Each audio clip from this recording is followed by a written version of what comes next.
Hi guys, welcome back to my channel. It's the educator here, a fourth year medical student of Delta State University. So in this video, I am going to be listing out some JAMB chemistry possible questions that you should be expecting for your upcoming UTME.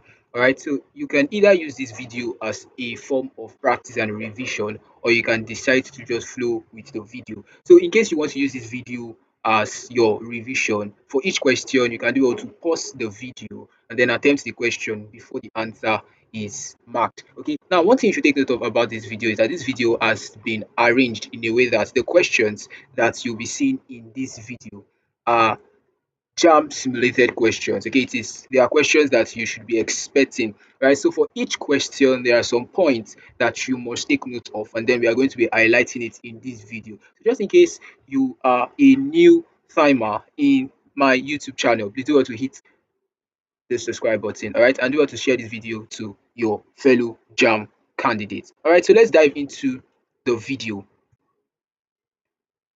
Question 1. The atomic number of an element is equal to the number of. Now, this question is a very simple one. Okay, the atomic number of an element is equal to the number of. Now, one thing you should take note of is in representation of an atom, you will see something like this: A, and then you see Z, where you have A to be your mass number. All right, your mass number, and then you have Z to be your atomic number. So now what this question is just trying to ask us is this Z is equal to what? Now please, you must be careful because sometimes Z can be equal to two subatomic particles. You should take note that in an atom, you have an atom like this, and then you have the nucleus, right? You have the nucleus. The nucleus is made up of two elements, or sorry, two particles. You have neutron and then you have proton, right? Now, these two particles, neutron and proton, gives rise to the mass number. So, what is mass number? Mass number is basically neutron plus proton. And then in the orbit, you see electrons surrounding. Okay, let me see if I can use another color for electrons. So, you see electrons around like this, electrons around the electrons are in yellow. So you see electrons just around the orbit. So now what exactly determines the atomic number of an element? The atomic number of an element is equivalent to the number of protons. Please take note of that. It's equivalent to the number of protons. Please don't pick number of electrons. It is the number of protons. Right? Atomic number is always the number of protons. In a neutral atom, right? In a neutral atom, that means atom that is not in the cation state or the anion state. That means atom that is not plus or minus. In neutral atom, proton is equals to electron. So now you can see that in this particular question, they said an element, right? They said an element, they did not say a neutral atom.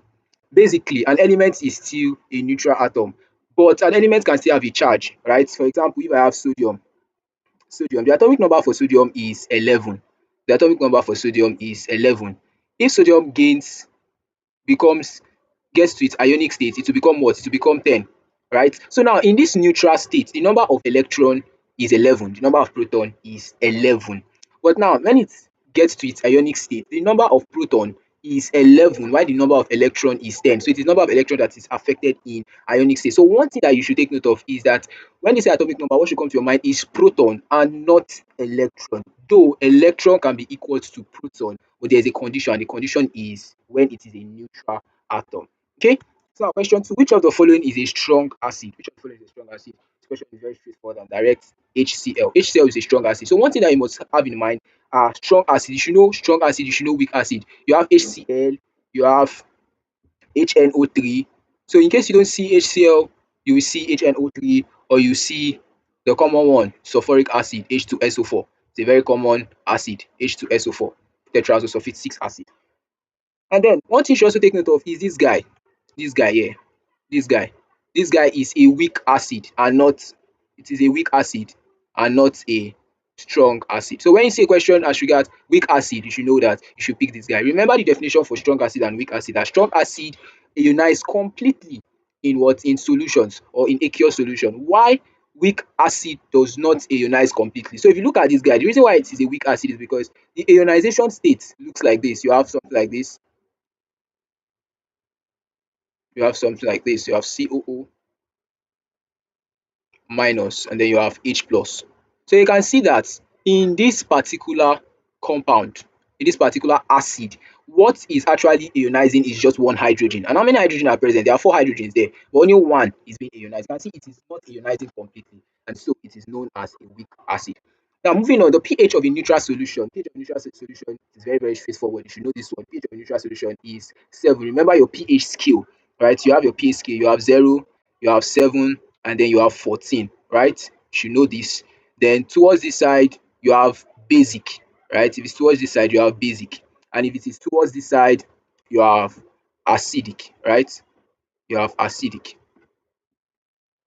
You have acidic.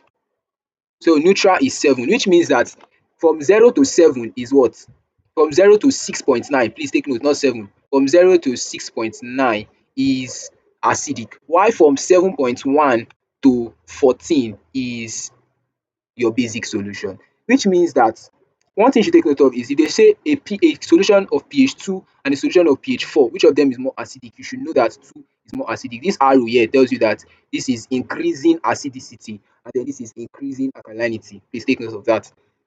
Question 4, which of the following is a reversible reaction? Okay, so this question is a very straightforward question. I made it so that during the explanation, I'll be able to pinpoint some things out. Though you might not come across this question in this pattern, but something to take note about reversible reaction is the sign, right? The sign of the arrow. Once you see a reaction that has this particular sign here, you know that it is a reversible reaction. That's a forward and that's a backward reaction. So option C is a reversible reaction. And this guy, production of ammonia, is a very common reversible reaction. You must know everything about the production of ammonia. It's what we call the Haber process and then contact process. You see these two guys, you must know them. Please, you must know them. If you don't know them after this video, please do well to check them out. All right. So just in case you are not aware, I have made a file, all right, a document where you can access free summaries for topics in chemistry, physics, biology, mathematics, use of English. If you are a science student, all right, what you just need to do is to indicate in the comment section that you are interested in accessing all of these summaries. All right, all of these summaries, I call them crash course. So just indicate in the comment section that you're interested in the crash course, and then I'm going to drop the link for you on how you can access it. Okay. Question 5. The mass number of an atom is the sum of. You can see in the first question we discussed something like this. Mass number, it is the sum of proton and then neutron. We said this.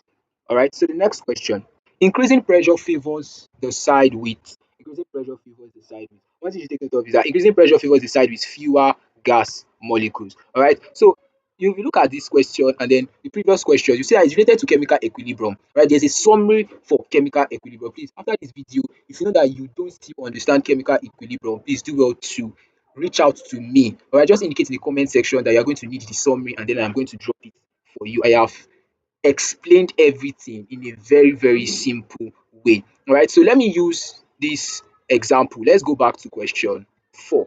Let me use this example. This option C here, this option C. If you look at all of these are gases. There's something that I should take note of, that when you see a question relating to pressure, increase in pressure, decrease in pressure, will it favor the forward or the backward reaction? You should take note that that particular substance, the reactant and the product, they are all gases. Nitrogen is a gas, hydrogen is a gas, ammonia too. All right, they are gaseous. So now what you should take note of is that the side with fewer molecules will be favored if you increase the pressure. So what am I trying to say? If you look at reactant here, reactant is four molecules. What am I trying to say? 1 here and then 3 here, you have 4. And then the product, you have 2 here. So you have 4 to 2 for forward reaction. So let me write forward reaction. And then you have 2 to 4 for backward reaction. Backward reaction. 2 to 4 for backward reaction. And remember, this is left and then this is right. And now the question is, let's go back to the question. Let's see the question. Question 5. Increasing pressure favors the side with fewer gas molecules. So what they are trying to tell us is they can rephrase that question and they will tell you which side is favored. Is it the left or the right? Now, one thing you should take note of is look at the one with fewer molecules. So if they present this option C to you and they say if they increase the pressure, what will be favored? Is it the product or the reactant? What you should take note of, it is the reactant for this particular reaction. Okay, so if you increase the pressure, it will favor the side with fewer gas molecule. So the system will shift to reduce the pressure. Okay, remember the Chatterjee's principle states that when there is an external force, right, the system will shift. So the system shifting is to balance the equilibrium, is to attain equilibrium, rather to balance the external constraint that has been applied to that system. Okay, so if you are increasing pressure, what will happen is that the system will have to shift to a side that is with fewer gas molecules so that the pressure is going to be balanced. If it shifts to a part with more gas molecule, it will alter the system because you just see that the system is going to have high pressure. Okay, so it's as simple as that. Question 7: which of the following is an alkaline? Right, which of the following is an alkaline? Alkaline, you should take note, alkaline and basis, there are two different things. All right, so you can say some all alkalines are bases, but not all bases are alkaline. So what that means is that, what is alkaline exactly? So alkaline is insoluble base. Insoluble base is known as alkaline. Insoluble base is not, sorry, soluble base. Oh my God, I said insoluble. Soluble base, please take note, soluble base. A base that is soluble is known as alkaline. So soluble base are known as alkaline, which means that insoluble bases are not known as alkaline, right? So back to the statement, all alkaline are bases, correct? But not all bases are alkaline. You can see what I'm trying to talk about. So if you look at this, which of the following is an alkaline? What this means is that which of the following bases, because if you look at this, in a way they are all bases, right? They can act as bases. But now the question is which of the bases is soluble? All right, so the answer to this question is sodium hydroxide. Sodium hydroxide is an alkaline. The brother of sodium hydroxide, potassium hydroxide, is also alkaline. Please take note of that. All right, so next question, we have the electronic configuration of sodium 11. You should know electronic configuration. This one is very, very simple, 281. If you calculate everything, it will give you 11. That is just how you go about it, as simple as that. And remember the rules. There's also a summary for electronic configuration, including the laws and the rules guiding electronic configuration. Remember that this is the rule for the first 20 elements. This is the rule for the first 20 elements, 2882, which means that, let's start with option D, 272. 272 is wrong because the rule states that if this is K shell, this is L shell. The rule states that L shell needs to be 8 before M shell will start to fill. But this option now, L shell has not gotten to 8, but now M shell is already filling, which means this is automatically wrong. The same thing is applicable to this one. But now, this is correct according to the rule. It is correct. But which of them has 11 electrons? It is definitely option A. And that's how you do electronic configuration in exams. Okay. Question 9. Which of the following is a homogeneous mixture? Another thing you should take note of is elements, compound, and mixture. It's a very common topic that you come across on the day of your exam. Homogeneous mixture are uniform composition. Okay, that uniform composition, they are the same. Solutions are always homogeneous. When you see any solution, just know that the solution is homogeneous. Sand and water, if you mix sand and water together, is it homogeneous? It's not definitely homogeneous. Okay, soil and water is not also, oil and water rather is not also homogeneous. Graphite is not homogeneous, but salt solution is homogeneous. So please take note, any solution you see on the day of your exam, take note that the solution is homogeneous. Question 10. A catalyst increases the rate of reaction by, a catalyst increases the rate of reaction. You should know what a catalyst does. The catalyst increases the rate of reaction. You should know this energy profile diagram. All right, there's a crash course for all these things I am saying. Please ensure that you go through that crash course, right? Ensure you go through that crash course. If you don't have access to it, please indicate in the comment section. So this is how a profile diagram looks like. And this line that you are seeing here from year to year is known as the activation energy, right? Activation energy. Now, what the catalyst does is to reduce this activation energy. So let me use another color for a reaction that is catalyzed. So a reaction that is catalyzed will now look like something like this. It look like something like this. Oh, that's a mistake. I'm coming. It look like something like this.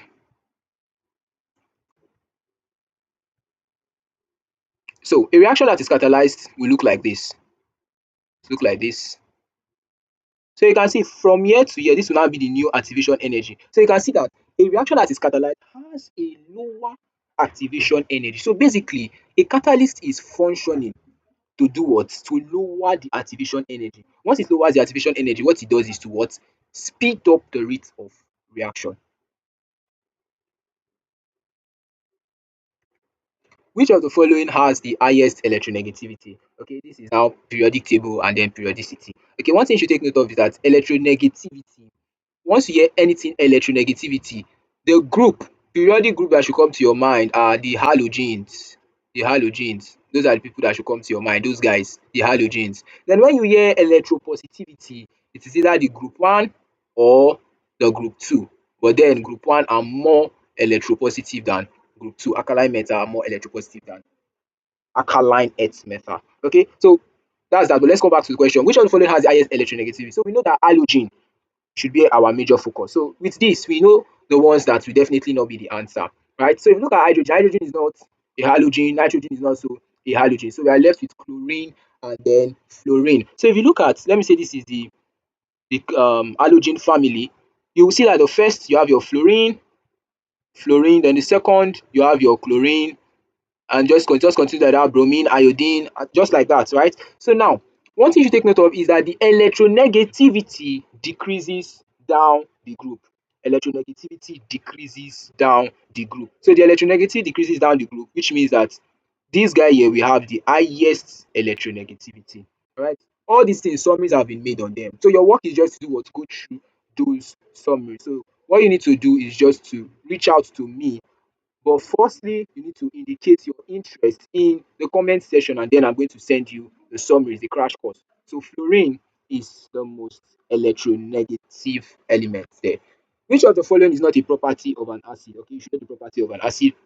What you should take note of, one particular thing you should take note of is that there are two things that JAMB we intentionally want to test, all right, about your knowledge on acid and base when it comes to their property. They want to test litmus paper because it has a way of confusing litmus paper. Which one is blue to red? Which one is red to blue? Litmus paper. And then there are other physical properties. You should know acid is sour. Acid is sour taste. Why base is bitter. So you can just use BB, bitter, right? Now, so for the litmus, there's a mnemonic that you should never forget. And that mnemonic is ABR, ABR, just like ABC. All right. So you just write ABR and then you have BRB. Okay. So the mnemonic I intentionally did so that because when I was in secondary school too, it always confused me. Okay. But now, once I just remember litmus paper, what comes to my mind is ABR, and I know that acid is A. So what happens is that acid turns blue litmus paper to red. Blue litmus paper to red, that's the meaning of ABR. Then base turns red litmus paper to blue. Okay, so now let's answer the question. Which of the following is not a property of acid? A, turns blue litmus paper red. This is correct, right? From ABR, this is correct. So this is a property. Produces hydrogen ion. It is a property. Tastes bitter. Obviously, this is not a property. This is a property of what? A base. Okay. Question 13. Which gas is evolved when acid reacts with methyl? You should take note it is hydrogen gas. All right. You should take note of that. Please ensure you take note of that. So when if a metal, let me say ion, for example, plus an acid H2SO4, H2SO4. What happens is that something is produced, and what is produced is hydrogen gas, right? Hydrogen gas is produced. Where you have the experiment like this, you have something like this, you have something like this, you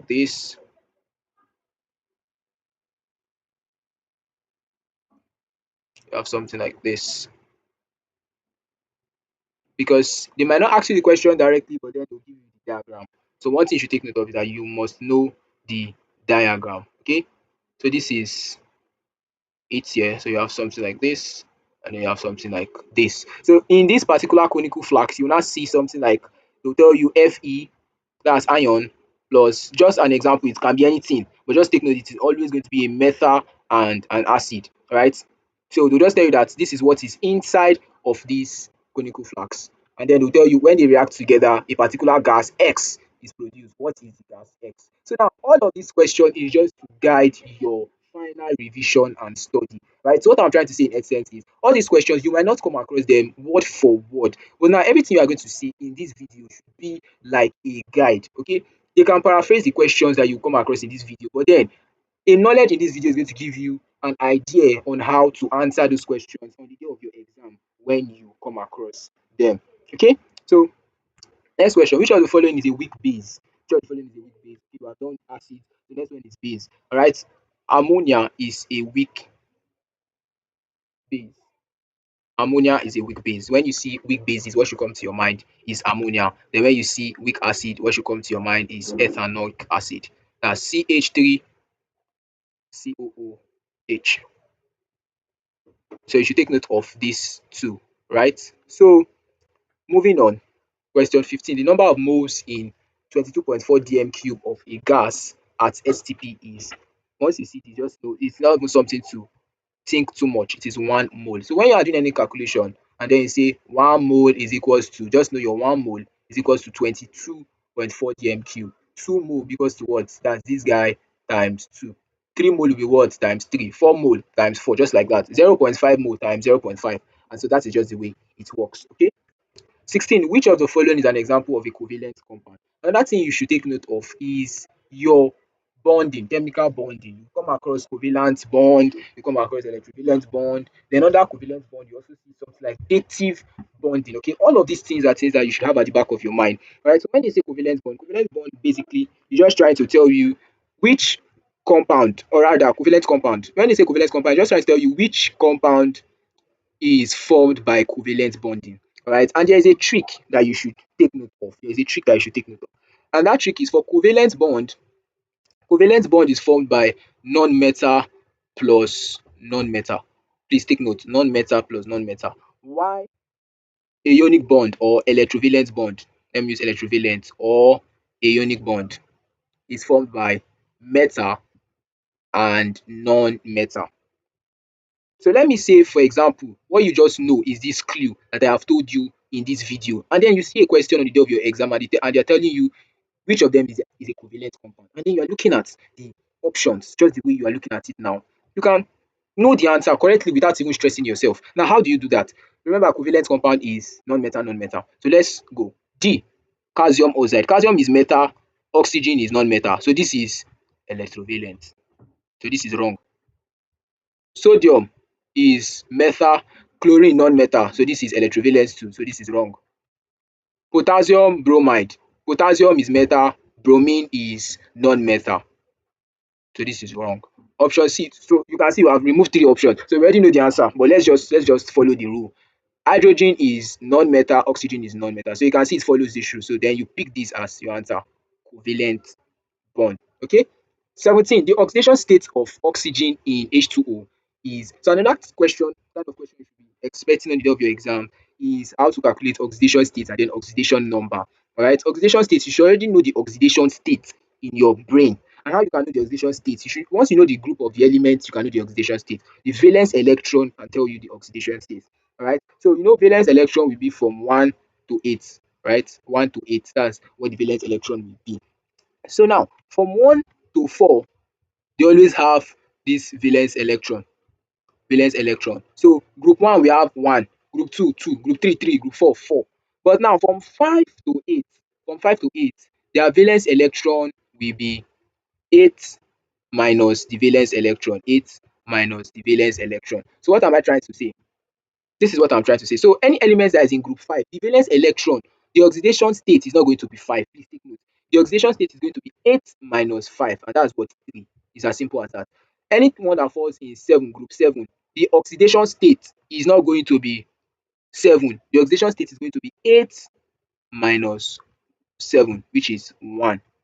So if it is non-metal, it will be minus. Then if it is metal, it will be plus. So oxygen, if you use this rule that I have just explained now, oxygen is in group 6, right? Oxygen is in group 6. So if you use this rule, that will be 8 minus 6. And 8 minus 6 is what? Is 2. So you cannot just rush and go and pick 2 because there's minus 2 and there's plus 2. Then the next thing you should ask yourself is, what is oxygen? Is oxygen a metal or a non-metal? Oxygen is a non-metal, which means that it's going to be minus 2. So this is one method to get it. So the answer is minus 2. But then let me just say you don't even know this method. Then the other method is calculating the oxidation number, right? Calculating the oxidation number, H2O, right? So to calculate the oxidation number, you need to know the oxidation number of the other elements in the compound. So for us to get the oxidation number for oxygen, it means that we need to know the oxidation number for hydrogen. So you can see that this one has a disadvantage. If you don't know the oxidation number for hydrogen, there's no way you can get it. So in all, this method, the first method I've just explained, is the easiest and the surest way to just get it. Okay. But then that one too still has its disadvantage. If you don't know the group that the element belongs to, then you can't get it. All right. But then let's just solve this one. So to get the oxidation state of oxygen, remember that this compound, in a compound that is not in a ionic state, the oxidation state is what? Is 0, right? So hydrogen is 1, right? So that is 1 times 2. You should know this calculation by now because your exams are very close. So I'm just going to do this calculation again, but then you should know the calculation. Plus O, oxygen, is equals to 0.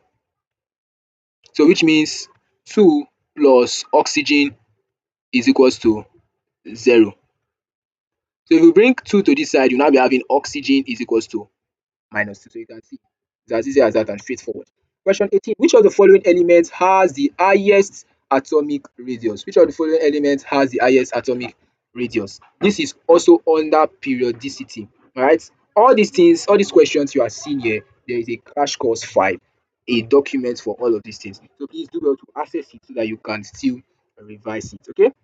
So which of the following element has the largest atomic radius? One thing you should take note of is down the group, the size increases. Down the group, the size increases. If you look at all of these guys here, you will see that they are group 1 elements. You should know your periodic table very, very well. Like you should know your periodic table very, very well. Right? It's very, very important. So if you look at helium is 2. Your sodium is 281, right? Then potassium is 19. So that will be 288 and then 1, right? And then okay, lithium is 1, 2, 1, sorry. Lithium is 2, 1. Then rubidium down the group. So now remember the trend. The trend is you should know the next one now. That's including your transition elements. It will now be 18. So 2, 8, 18, 1. All right, please take note of that. But then that's not the question now. So which of the following element has the largest atomic radius? So down the group, it increases, which means that this guy that is in the last, rubidium is going to have the highest, RB is going to have the highest atomic radius. Once you know all of these shortcuts, you are good to go. Once you know which one increases down the group, which one increases across the period, all of those things, then you are good to go.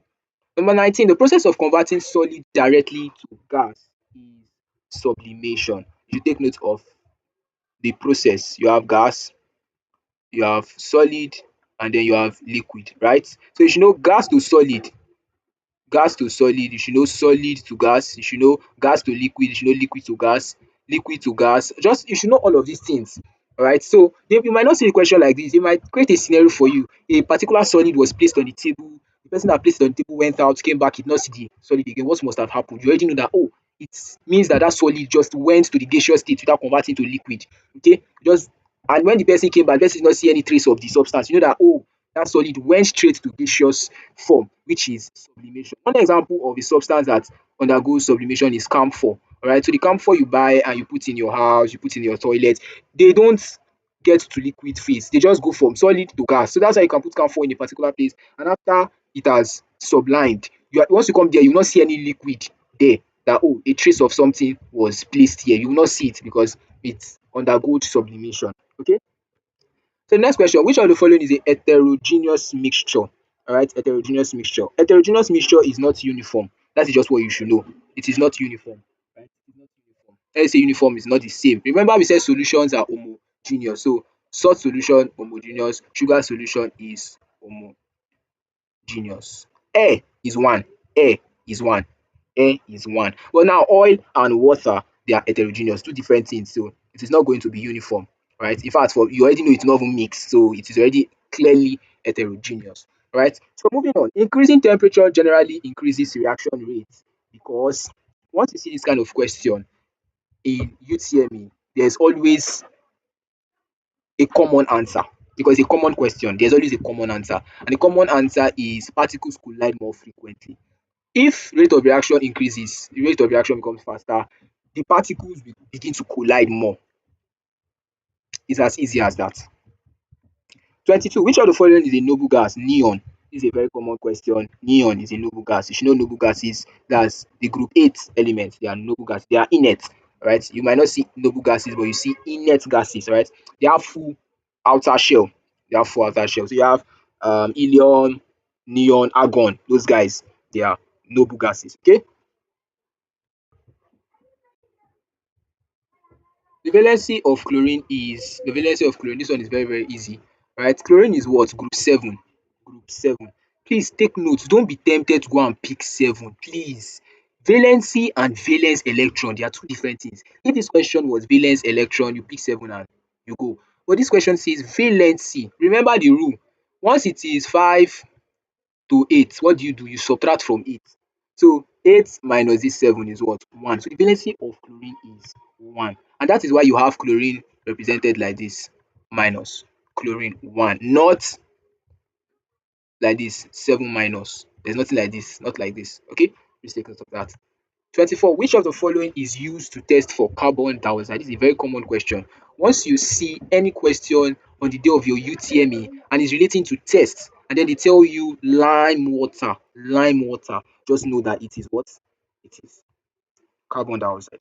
And what will happen to the lime water? The lime water will become milky. Once you see any question that is like that, say then the substance now became milky, like milk, milky, milky. Just know that it is what? Carbon dioxide reacting with what? Lime water. Which of the following is an exothermic process? Okay, this is another aspect you must take note of. You should know exothermic reaction, and then you should know endothermic reaction. You should know the one that release heat and the one that absorbs heat. So you know exothermic reaction will always what? It will release heat, right? It will release heat. So which of these is actually releasing heat? It is combustion. So combustion releases heat, alright? Always releases heat. So combustion is exothermic reaction.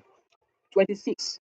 The empirical formula, this is another simple question. Empirical formula of any compound is the simplest ratio of the atoms. So if I have a compound like this, let me say I have benzene C6H6, and they say what is the empirical formula of benzene? This is not the empirical formula of benzene. The empirical formula of benzene is CH, because this is the simplest ratio that this guy can exist. That means 6 is going to cancel 6. This is the simplest ratio. Okay. Question 27. Which of the following compound is an electrolyte? When you see a question like this, always go for your sodium chloride solution. Electrolysis. Please take note. Electrolysis. Alright. Electrolyte conduct electricity in solution. Another clue is that ionic compound, alright, ionic compound. That means those guys that are formed from the ionic bond, they conduct electricity. So ionic compound conducts electricity. Alright. Then the next question. Which of the following is a physical change? This is another kind of question that you should be expecting. Physical change and chemical change. You know, physical change are those change that there is no new substance formed.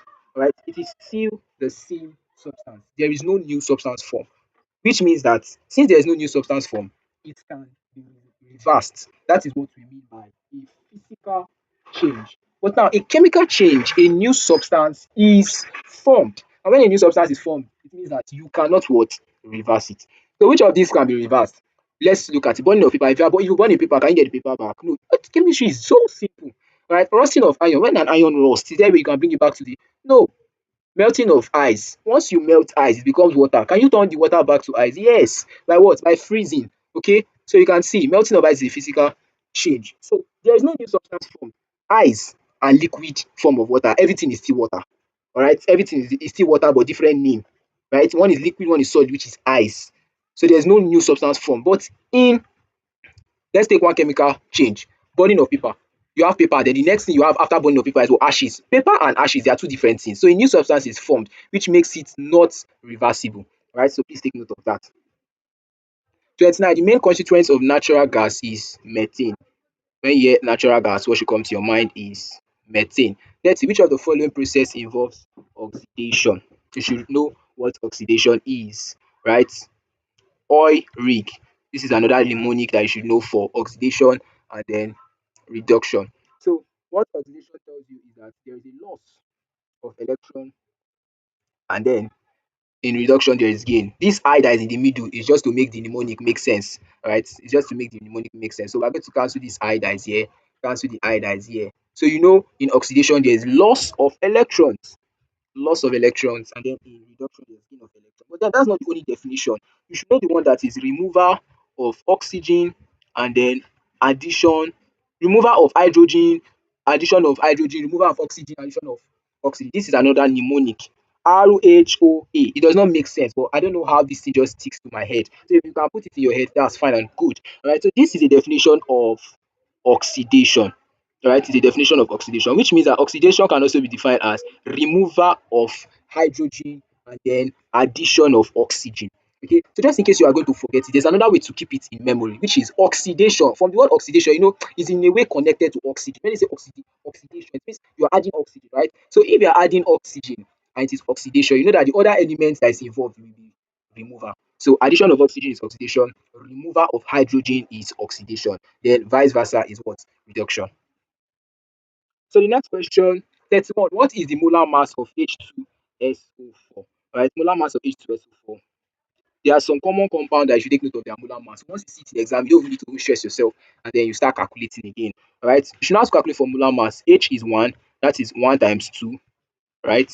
1 times 2 bracket. S is 32, right? So this is 32.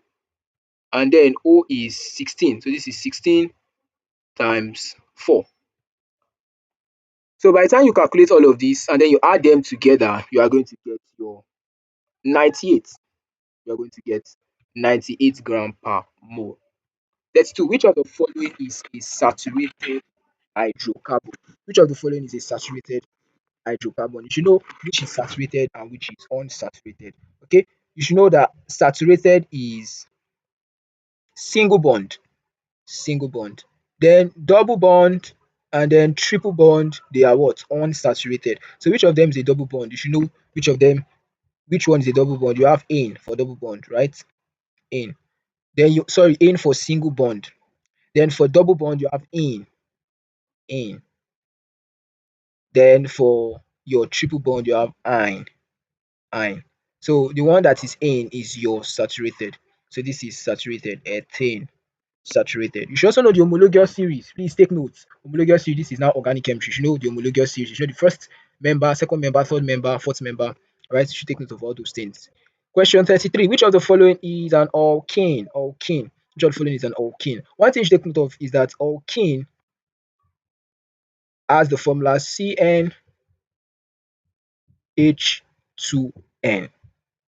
H2n. So the question is, which of these looks like this formula that we can see here? 2. 2 times 2 is 4. So this is wrong. This is wrong. 3 times 2, that's 6. This is wrong. 2 times 2, 4. This is correct. So this is alkane. It's as simple as that. Very, very simple. 34. The boiling point of a liquid depends on the intermolecular forces. Right? The stronger the attraction, the higher the boiling point. So if you see any question that says, why does this substance have a low boiling point? Why does this substance has a high boiling point? What you should pick as the answer is something relating to a bond, something relating to their bond. They will tell you, is it because of the empirical formula? Is it because of the, once you see it is because of covalent bond, it's because of hydrogen bond, it's because of the van der Waals forces. Anything that is relating to bond, intermolecular forces affect the boiling point. The stronger the bonds are, the higher the boiling point, because you need to boil before those forces, before those bonds can break. But the ones that are very weak, the hydrogen bond, you don't need to boil too much. You just boil and then they have dissociated. That is why compound with hydrogen bonds, they always have low boiling points. Which of the following is a reducing agent?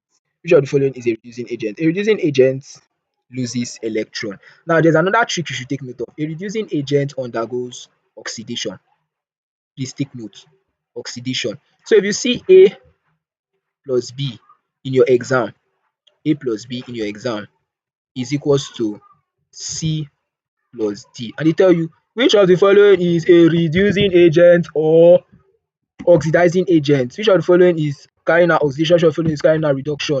Your answer is always reactant. Don't even go to this guy C or D. Don't look for the option that has A or it has B. Then the next thing now for you to identify which one is the oxidizing agent, which one is the reducing agent. Now you already know oxidation is either losing electron or addition of oxygen or removal of hydrogen. So just look at the look at the equation and then connect it with any of the definitions. So when you have established, so let me say B to C, B to C. Let's say for example B to C is oxidation and then A to D is reduction. What this means is that B is the reducing agent and then A is the oxidizing agent. So now since we know that reducing agent undergoes oxidation, so which of the following is a reducing agent? Reducing agent will lose electron. That is what? Oxidation. Oxidation. Right? 36. Which gas is produced when carbonate reacts with an acid? When carbonate reacts with an acid, you should know what is produced. CO2. Alright? When carbonate reacts with an acid, remember acid and base will give you salt and water, but acid plus carbonate will give you salt, water, and then CO2. Alright? 37. Which of the following is a basic oxide? Alright, a basic oxide. So a basic oxide are oxide that are metals. All right. So when you have metal plus oxygen, please take note, because I really love shortcuts and tricks.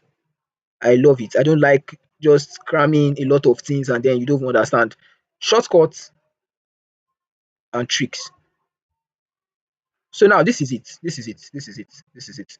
When you have a metal and oxygen, it will give you a basic oxide. That is the meaning of this thing I have just represented here. When you have metal plus oxygen will give you a basic oxide. Non-metal plus oxygen will give you acidic oxide. So now basic oxide, are we expecting a metal or non-metal? We're expecting a metal.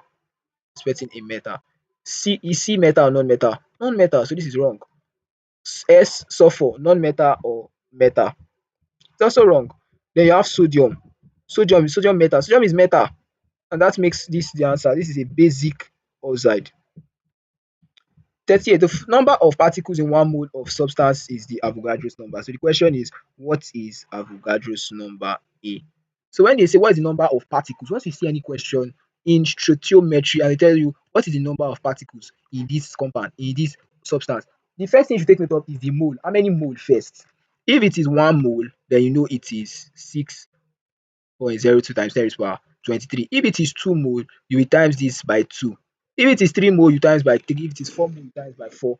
If it is 0.5 mole, you times by 0.5. Alright, so it is that easy. 39. Which of the following is an example of chemical change? Remember, we said chemical change is not reversible. Right? Chemical change is not reversible. But I've explained it, so we'll just pick the answer and not waste time. So we have rusting a iron. Rusting an iron is an example of chemical change. Number 40. What is the oxidation number of hydrogen? Oxidation number of hydrogen in chlorine, in hydrogen chloride or hydrochloric acid is +1. Please take note of that. It is +1. Hydrogen +1. You will follow the process on how you get oxidation number. The two processes I explained in one of the questions. You will get +1 as your answer. Question 41. Which of the following element is a metalloid? Which of the following element is a metalloid? Following element, you have silicon. Silicon are metalloids. All right. So metalloids basically have mixed properties. So sometimes they'll behave like non-metal, sometimes they'll behave like metals, and their properties are just mixed. Okay. So if you look at sodium, sodium is metal, chlorine is non-metal. So let's say in exam you don't even know the answer. You can just do something like this and then you be left with this guy, silicon. So silicon is a metalloid. Other metalloid include boron. Then we have this guy, I think germanium. You have something like that. These guys are metalloids. Okay. 42. Which process is used to separate crude oil? Which process is used to separate crude oil? You have fractional distillation. Please take notes. Go and learn your fractional distillation, the process, the principle behind fractional distillation. So petroleum is separated by fractional distillation.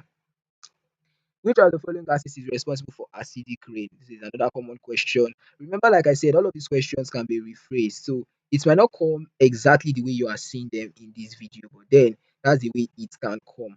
Okay, so you can see the question coming like in a case scenario, a village, rain fell, and then their skin began to burn and stuff like that. They tell you which compound must have caused this reaction. You already know it's going to be as a result of acidic rain. Okay, so how acidic rain is formed is when SO2 reacts with NO2. That is what causes acidic rain. So the correct answer is option B. The rate of reaction increases with so another thing you should take note of is the how rate of reaction is affected when temperature increases or decreases, when surface area increases or decreases, when concentration increases or decreases, and when there is a presence of catalyst or absence of catalyst. So the rate of reaction will speed up when there is increase in surface area because there is now more space for these particles to collide. So because there's space for them to collide, they collide faster. And once they collide faster, what happens is that the rate of reaction increases. Right? So please take note of that. So basically, one of the tricks is that once you see anything increase, that's a way of increasing the rate of reaction. Okay, even the presence of catalyst increases the rate of reaction. Remember, by lowering the activation energy. We said that earlier. 45. Which of the following is an example of an ester? Which of the following is an example of an ester? This is a very common question. You can see it like this, then they'll just give you the equation or the formula rather. So when you see stuff like this on the day of your exam, for example, then you are seeing something like this, something like this, for example. Once you see something like this, you should know this is ester. this is ester, right? So this is going to be this guy here corresponding with this guy here, and then you name it. So once you see anything like ethyl, ethanoate, ethyl, propanoate, ethyl, butanoate, once you see stuff like that, you should know that they are all esters, right? So esters, we have ethyl, ethanol. Okay, so I am going to make a separate video where I'm going to be explaining how to name organic compound. Okay, so just in case you are interested in that video, please do well to indicate in the comment section that you want me to make this video before your UTME, and I'll do well to make this video. If I don't see a good number of interest, I might not bother making the video. So as you are watching, if you get to this point and you're interested, you can kindly pause this video and then just comment, and then you can continue watching this video. And most important, if you have watched to this point and you have not subscribed, please do well to hit the subscribe button so that more updates that are going to be dropped, you are not going to miss out on the updates. All right, so let's continue. So we have question 46: which of the following is a non-electrolyte? Which of the following is a non-electrolyte?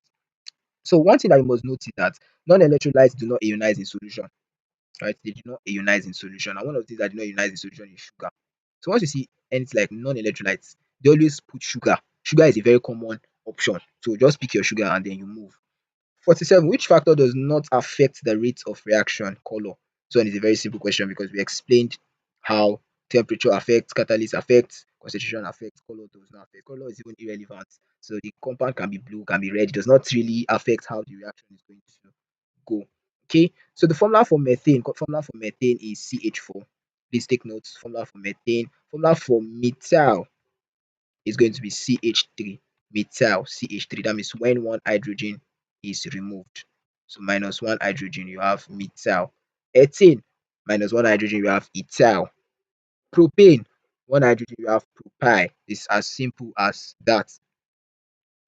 Question 49. Which of the following is an unsaturated hydrocarbon? Unsaturated hydrocarbon. All of these questions are very simple. The reason I intentionally added these questions is to show you the necessity of you knowing what unsaturated hydrocarbons are and what saturated hydrocarbons are. You should know the difference between these two. You should know the reaction that unsaturated we undergo, the reaction that saturated we undergo. It is very, very important. So the correct answer is C. You can see it is not like others that end with in. So unsaturated, they always have double bond or triple bond. Okay. So question 50. Which of the following is a greenhouse gas? This is a very common question. When you hear greenhouse gas, what comes to your mind is CO2. CO2 is a greenhouse gas. Which of the elements has the atomic number 1? This is another simple question. Hydrogen has the atomic number 1. The reason I added this question is just to let you know how hydrogen is a very unique element. You remember we looked at preparation of hydrogen in one of the questions, and now we're bringing hydrogen again. So please, hydrogen is one known metal that you should not joke with. Okay, which of the following is a noble gas? Which of the following is a noble gas? We said argon. We said neon in the previous one. Now we have argon here. Okay, so they are either group 8 or group 18. So please take note. If you see group 8 on the end of your exam, and then you see group 18 too, it is the same group. Oh, please take note. The reason for this 18 is if they add the transition elements, that's plus 10. If they give the transition element groups, you will now be having 18 groups in the periodic table. But if they don't give them group, you will have 8. All right, so the valency of oxygen is, I've come across a question like this, think twice or so. So the answer is 2. Please take note, it's not because we have come across the question twice that the answer is 2. That came out wrongly. But then we have seen this question twice. So the answer, no, not so the answer is 2. The answer to this question is 2. Whether we see the question twice or not, the answer to the question is 2. Please take note. All right, so which of the following is an acid salt? Acid salt. So another thing you should be expecting is salt. We have different salts. We have basic salt, we have acid salt, right? We have neutral salt. All of those things you should know which one is a which one formed and how they are formed. All right, you should know acid salt, basic salt, neutral salt, and how they are formed. So basically, an acidic salt is formed by a strong acid and a weak base. When a strong acid and a weak base comes together, you form an acidic salt. All of those things have been highlighted in that crash course, right? So correct answer is ammonium chloride. Which of the following is a base? Okay, it's a very simple question. One of the ways to know that something is a base is you see this OH. OH, that's one simple indicator for you to know that this is a base. Which of the following is a salt? Which of the following is a salt? You have sodium chloride. You should know that this is acid, this is base, and then this is base, right? So you have acid, then you have base, then you have base. 57. Which of the following is an indicator? You have litmus. The reason for all this simple question is to tell you that the answers that we are picking here, you must not joke with the answers. You must know a lot of things about the answers. So you must know a lot of things about indicators. All right, phenolphthalein, methyl orange. You should know when they are added to acid, what will the color change to? When they are added to base, what will the color change to? That's the reason I'm pointing out all these simple questions. So don't take them for granted. 58. Which of the following is a strong base? When you see strong base, this is what should come to your mind. I think we have answered a similar question like this. Strong base. All right. Which of the following is a weak acid? We have also answered a question like this. Weak acid. All right. Which of the following statements is correct? Which of the following statements is correct? You have acid produces OH. This is wrong. Acid does not produce and can never produce OH. Basis produces H plus. This is wrong. Acid produces H plus. This is correct. So acid will produce H plus. Please take note. Acid produces H plus. While base produces O plus. OH minus. Sorry. OH minus. So next question, what is the number of moles in 1.2 dm cube of gas at ATP? It is 0.5. Remember that in one mole, you have 22.4, right? Stoichiometry is a very sweet topic. Then 11.2, you're going to have what? You're going to have x, right? X. So by the time you cross multiply and then you do your calculation, you have x is equal to 0.5. Okay, if you know your constants very well, you don't need to calculate on the day of the examination. For questions like this, you just go straight to the point and pick your answer. Which of the following law states that volume is inversely proportional to pressure? Once you see V and P, where you should run to is Boy's law. All right, Boy's law. Remember that volume is a constant substance or constant parameter, right? If you have BVP and then we have CVT, BP, Boy's law, VP, Charles law, VT. So if you see volume and pressure, you know it is Boy's law. If you see volume and temperature, you know it is Charles law. The pH of a strong acid is likely to be, you saw the question relating to this, right? A pH of a strong acid always have low pH. So strong acid always have low pH. So what it means is that we're going to pick the lowest number. And lowest number here is what? 2. Why strong base will have what? High pH. It's as simple as that. 64. Which of the following compounds is ionic? We are here again. I've given you guys the trick and the route to know ionic and covalent. So we're not going to waste so much time here. So C, because metal and non-metal is coming together. 65. The oxidation number of sodium in sodium chloride, if you calculate it with the method we have been using, you have +1. Okay. 66. Which of the following processes is endothermic? That means which of the following process absorbs heat? Right? The process that we absorb heat is melting. Remember, combustion is exothermic, it's going to give heat, but then melting absorbs heat. 67. Which of the following increases down group 7? We have answered this question before. We have answered the question before. But then increases down the group, whether group 7, whether group 8, whether group 9, anything they tell you. So far they say increases down the group. Your mind should go to atomic size. Please take note. Atomic size increases down the group. It is very, very straightforward. You start, for example, now let me use group 1. Group 1 element, the first to be 2, 1. Right? The next one will be 2, 8, 1. The next one will be what? 2, 8, 8, 1. So you can see the thing is increasing in size. So the first one will have, let me say this is the nucleus. The first one will have one orbit. The second one will have another one. The second one will have another. So you can see the size is increasing down the group. So this tells us something that the electronegativity, the reactivity, the ionization energy is decreasing down the group. So this periodicity is very, very important that you know them. Okay, it is very, very important that you know them. You can code it. You should know all the ones that decreases down the group and not the ones that increases across the period. You can code them. 68. Which gas is collected over water? You should know the gas that is collected over water. So gas must be insoluble in water if it is collected over water. All right. So you don't just collect gas like that over water, because if you collect soluble gas over water, what will happen is that the gas will just dissolve in the water. But any gas that you must collect over water must be insoluble in water. And then the gas that is insoluble in water is your O2, oxygen, is insoluble in water. All right. So which of the following is used in making fertilizers? Which of the following is used in making fertilizers? You have your ammonia. Ammonia is used in making fertilizers. All right, next question. The chemical formula of the compound CH2 is CH2. Its molecular formula could be CH2. Molecular formula could be CH2. Yes. Molecular formula could be C2H4. Yes. Remember, I've explained that empirical formula is the smallest. Molecular formula could be C3H6. Yes. So the correct answer is all of the above. All of the above, right? 71. Which of the following is a salt? Sodium chloride is a salt. Question again, repeating itself. Which of the following is a drying agent? This question is a very popular question. And when you see drying agent, what comes to mind is calcium chloride. So we have all that drying agents. So basically, drying agents are those substances that absorb water, they absorb moisture, right? They absorb moisture. 73. Which of the following metals reacts with water at room temperature? Sodium. Once you see reacting with water and in the question they put temperature, you can change the language, room temperature, this one temperature. Once you see temperature and then you see metal reacting with water, just know it is what? It is sodium. Okay. Which of the following is amphoteric? Now, when they say something is amphoteric, it means that it has both acid and base properties, or it behaves like acid and base. It can behave like acid, it can also behave like base. And the very common question, zinc oxide is amphoteric. Please don't forget, zinc oxide is amphoteric. All right. So the next question, which of the following is a homologous series? You know, this question is a very simple one. This is a homologous series. This is not homologous. This is not homologous, and this is not homologous. All right.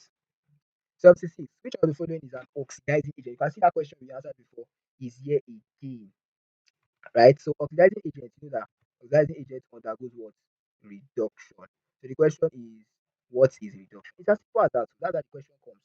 And reduction is what? Reduction is gain of electron. Please don't mix it. Reduction is not loss of electron. Reduction is gain of electron. While oxidation is loss of electron. Which of the following factors increases the rate of reaction? We have said it several times. Catalyst. Remember your profile diagram in the beginning of the question and how the catalyst reduces or lowers the activation energy.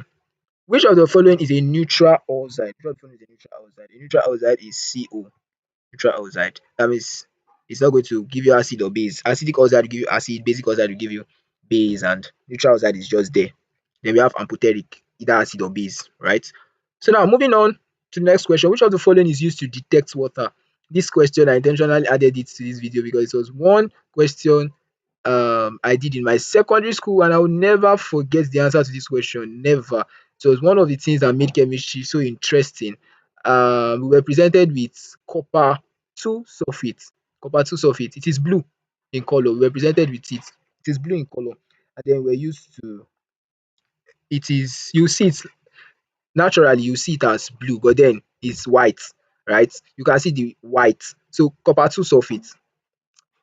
Now they presented this to us, and then they said, yeah, then they just did experiment and they added water, and before you know it, the thing changed to blue. And then we are like, oh wow, wow, wow, wow, what is this? What is this? What is this? And they said that's the test for water. And we are like, wow. So that's the test for water. By the time we add copper 2 sulfate to something to change from white to blue, it means that water is present. So like, wow. You see, that is something I cannot forget. So in a solution, copper 2 sulfate, if you see that it's blue, just know that it's water. There's water inside. If you see in the normal crystalline state, it is white. If you now pour it inside like you want to make a solution, you now pour water, it will turn to blue. That shows that water is present. So test for water, you have anhydrous copper 2 sulfate. 80. Which of the following gases turns milky? We have said this before. When you hear milky, you know it is CO2. And what is it turning milky? Lime water. Which of the following is a strong electrolyte? You should know strong electrolyte. We said that electrolyte fully ionizes, right? Sodium hydroxide. Which of the following is an organic compound? Methane is an organic compound. Which of the following is an alkane? Alkane.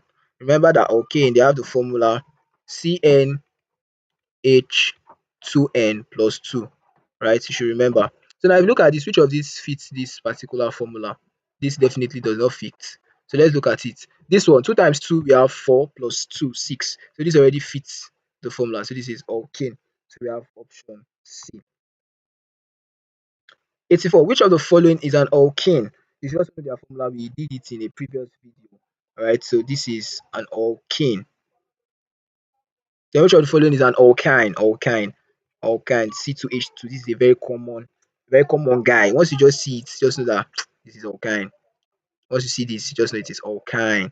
It's a very popular guy in chemistry textbook. Once you see this structure, you just know it is alkyne. This guy CH2. You know it is alkyne. 86. Which of the following is used as fuel? Which of the following is used as fuel? Once you hear fuel, anything related to hydrocarbons, anything that has hydrogen and then carbon can be used as fuel. This has hydrogen carbon, this has hydrogen carbon, this has hydrogen carbon. So definitely all of the above can be used as fuel. All right. So which of the following? Okay. Next question. Which of the following is an example of esterification? Esterification is acid plus alcohol. All right. So if you remember, there was a question we did where we talked about esters. I don't know if you can remember esters, where the answer was ethyl ethanoate. They have a fruity smell, right? Fruit smell. Once you see fruit smell in organic chemistry, you should know it is an ester. So how this ester is formed is through an acid and alcohol. So when acid and alcohol come together, you are going to have ester. Right. Which of the following is a catalyst in Alba process? You see, Alba process is here again. So you can see how important Alba process is. Alba process and contact process, please take note of it. You should know exothermic, endothermic, the catalyst. You should know the differences between Alba and contact. You should know the similarities. All right. It's very, very important. Which one is production of sulfur, sulfur 6 oxide, and which one is production of ammonia? You should take note of them. Now, for your catalyst, the catalyst in Alba process is option B, iron. Iron is the catalyst in Alba process. 89. Which of the following is a greenhouse gas? We have attempted this question before. Number 90. Which of the following is the lightest element? The lightest element, we have the smallest atomic number, which is hydrogen is the lightest element. That's atomic number 1. Question 91. Which of the following is used in electroplating? Which of the following is used in electroplating? You know that when you hear electroplating, what comes to your mind is electrolysis. That's one of the fun or purposes. Electrolysis, electroplating. All right, so please take note of that. 92. Which of the following is a redox reaction? Which of the following is a redox reaction? A redox reaction, you have this guy is not a redox reaction. Dissolution is not a redox reaction. Acid and base reacting together, that's neutralization is not a redox reaction. But combustion is a redox reaction. So when a particular substance, maybe carbon, reacts with oxygen, for example, to give you CO2, you can say yes, it is a redox, or CO, it is a redox reaction. Okay. 93. Which of the following is a base? We have solved this before. This is a base. Number 94. Which of the following is an acid? Which of the following is an acid? We have that HCl is an acid. HCl is an acid. 95. Which of the following is a salt? Okay, we have attempted questions like this. Sodium chloride is a salt, right? Which of the following is neutral? Which of the following is neutral? Sodium chloride is neutral. That means salt is neutral. Which of the following has pH 7? Neutral solution. We talked about it in the previous question. And then we have next question 98. Which of the following is a strong acid? HCl. We have attempted the question before. 99. Which of the following is a weak base? Ammonia. Finally, the last question, which of the following is correct? Acid produces OH minus, basis produces H plus, acid produces. It's still the same question. I just decided to repeat for emphasis sake. So we have come to the end of this video, and I hope this video gives you an insight of how your examination is going to be. All right. So most importantly, ensure you share this video to your friends, share this video to your fellow JAM aspirants, to your fellow JAM colleagues, so that they can also watch this video and also have the insight that you have also received.